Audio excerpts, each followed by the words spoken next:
Gecənin bu vaxtı story çəkib paylaşmağa məni vadar eləyən TikTokda səhifə açmış bəzi şərəfsizlərdir.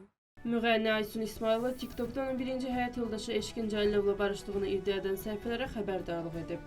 News24 bizim mediaya istinadən xəbər verir ki, bu barədə o Instagramında paylaşım edib. Aysun deyib ki, yalan xəbər yayan səhifələri bağlatdıracaq. TikTokda səhifələr açmış bəzi şərəfsizlər. Bu haqda danışmaq istəmirdim. Komanda olaraq şikayətlərimizi göndərmişik. O səhifələrin hamısı bağlanacaq. Şükür etsinlər ki, polisə müraciət etməmişəm. Bu videonu ona görə çəkdim ki, bütün ətrafı mənə zəng edir. Deyirlər ki, bu xəbər doğrudurmu? Bir deməkdən yoruldum. İki dünya bir olsa da o xəbərlər heç vaxt doğru olmayacaq. Heç bir barışıq olmayacaq. Həyatımdan çıxardığım insanlara heç vaxt geri qaytarmıram.